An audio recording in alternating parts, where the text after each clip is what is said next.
नमस्कार। नारी शक्ति और बंधुओं, रूपम देहि यशम देहि दिशो जाहि, आपका स्वागत है हमारे इस प्रोग्राम में। आज हम एक नया विषय लेकर के आए हैं। नया विषय क्या है? स्वास्थ्य और लॉन्जिविटी के बारे में, यानी कि आपकी आयु कितनी होगी, इसके बारे में बहुत ज़्यादा साहित्य उपलब्ध नहीं है और देश काल परिस्थिति के अनुसार चिकित्सा में नए नए आविष्कारों के उपरांत जीवन की मध्य आयु, दीर्घायु और अल्पायु के विषय में बहुत ज़्यादा परिवर्तन हो चुके हैं। लेकिन इसके बावजूद भी हम कुंडली में आधारित ग्रहों के अनुसार अपने स्वास्थ्य के बारे में कुछ अनुमान लगा सकते हैं। जैसे मान लीजिए कि जो कहते हैं कि जो मूवेबल राशियां हैं 1, 4, 7, 10, 1 कौन सी हो गई? मेष राशि, 4 कौन सी हो गई? कर्क राशि, 7 कौन सी हो गई? तुला राशि और 10 कौन सी हो गई? मकर राशि। ये राशियां मूवेबल कही जाती हैं। तो इनकी आप एक तरह से इनको कह सकते हैं कि इनका जो फिक्स्ड राशियां होगी 2, 5, 8, 11, इनकी तुलना में इनकी आयु कम होगी और द्विस्वभाव एक होगी 3, 6, 9, 12। ये 3 प्रकार की राशियों का वर्गीकरण होता है। इसके पश्चात जो आपकी कुंडली है उसमें शनि और चंद्रमा का प्लेसमेंट कहाँ होता है। उसके बाद जो आपकी कुंडली है उसमें 22nd देशकाल का प्लेसमेंट कहाँ होता है। और भी जो इसमें सबसे महत्वपूर्ण यह है कि अगर आपकी कुंडली में, ध्यान दीजिएगा, अगर कुंडली में शीर्षोदय राशियां कौन सी होगी? अब राशियां जैसे वो देख के पता लगाया जा सकता है।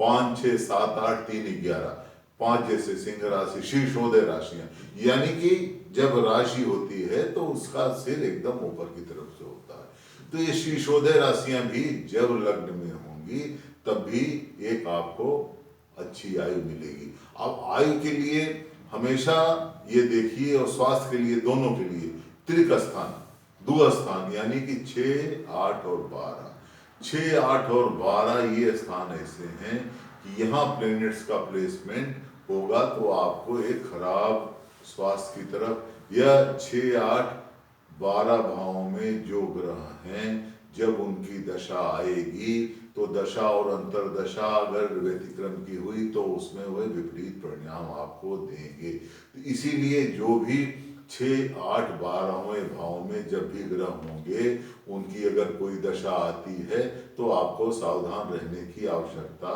पड़ेगी। अब आपको एक कुंडली के माध्यम से इसकी व्याख्या करते हैं।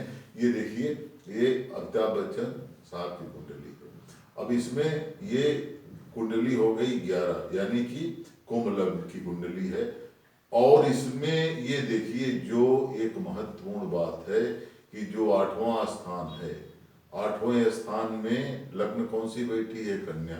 4 ग्रह हैं, शनि, वीनस और बुध और मंगल।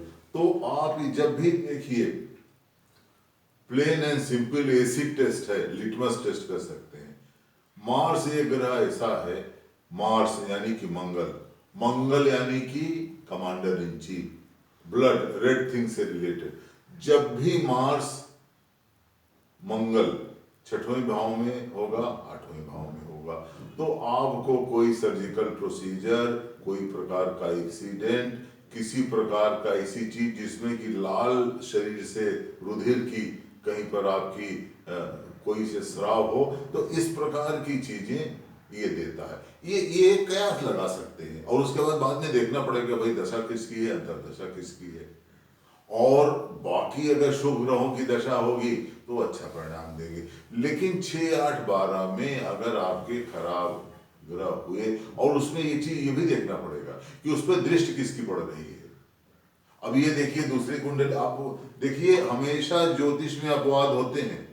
मान लीजिए आपने इसको रूल ऑफ थंब मान लिया तो यहाँ 2 2 मिलके 4 हमेशा नहीं होते, मैं पहले भी बता चुका हूँ। 2 और 2 मिलके 5 भी हो सकते हैं, 2 और 2 मिलके 0 भी हो सकते हैं। लेकिन उसके लिए आपको फलित ज्योतिष में बहुत अच्छे गणितीय व्याकरण की आवश्यकता पड़ेगी। अब दूसरी कुंडली आप ये देखिए, ये कुंडली पहले भी मैं बता चुका हूँ, मोरारजी देसाई साहब की कुंडली है।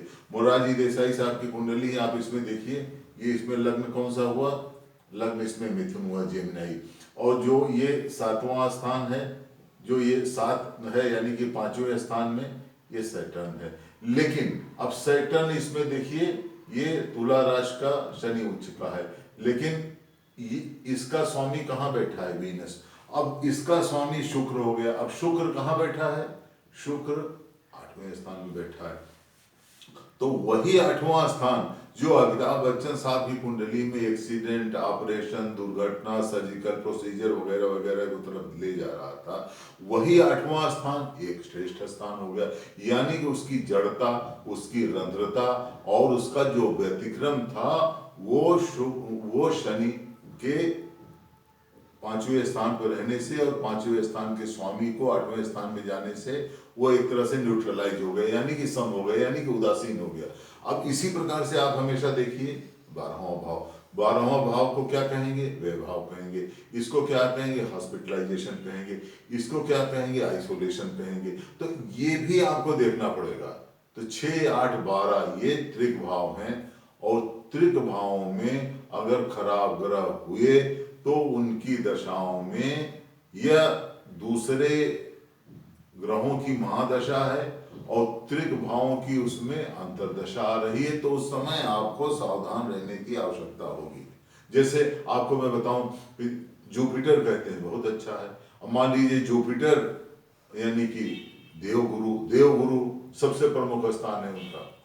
अब वही देवगुरु चंद्रमा के साथ मान लीजिए मिल जाते हैं, तो आपको 1, 4, 7, 10 में अगर उनके आपस में सामंजस्य हो जाते हैं तो आपको वो गजकेसरी योग दे जाते हैं। लेकिन उसी देवगुरु का अगर शुक्र से संबंध हो गया, अब शुक्र का तो आपको यूरिनरी ट्रबल दे देगा, आपको डायबिटीज देगा, आपको कंफर्ट रिलेटेड डिसीज दे देगा।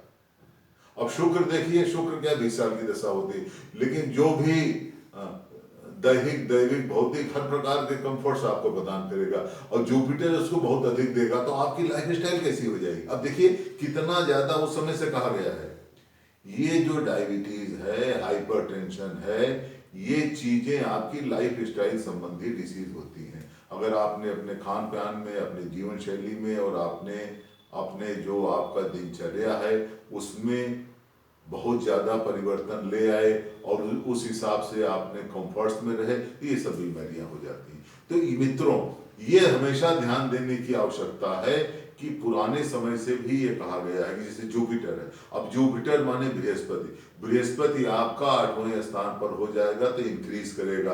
अब इंक्रीज क्या करेगा ये देखना पड़ेगा कि बाकी उसमें ग्रह खराब कौन से हैं, क्या है। लीवर रह गए तो लीवर को इंक्रीज कर देगा, प्रोस्टेट को इंक्रीज कर देगा। तो इसीलिए जब भी जुपिटर का वीनस का भी संबंध होगा तो आपको ध्यान रखने की आवश्यकता है। मार्स यानी मंगल की 6वें 8वें स्थान पे कोई आवश्यकता नहीं है। 6वें 8वें स्थान पर जब भी रहेगा तो दुर्घटना, एक्सीडेंट, सर्जिकल प्रोसीजर आपको देगा। एक चीज मैं आपको और बता दूं, बहुत से लोग कहते हैं कि 6वें 8वें स्थान पे मंगल है तो आप उसका कतई ग्रह मत पहनिए, खाली मेष राशि के। मेष राशि में अशुभ नहीं होगा। मेष राशि में यानी कि नंबर एक में होगा तो उसके 8वें स्थान पे ऑटोमेटिक मंगल पहुंच जाएगा। इसी प्रकार से वृष राशि होगी नंबर 2 की, उसके 8वें स्थान पे शुक्र ऑटोमेटिक पहुंच जाएगा। लेकिन ये दोनों अनिष्टकारी नहीं होते हैं। तो फलित ज्योतिष में हर प्रकार की गणनाएं हैं और उसको लिए आपको किसी सुवेद ज्योतिषी से संपर्क आपको करना पड़ेगा, वही आपको मार्गदर्शन दे सकता है। यहाँ पर किसी भी प्रकार का रूल ऑफ थंब नहीं चलता है, रूल ऑफ एक्सेप्शंस चलते हैं।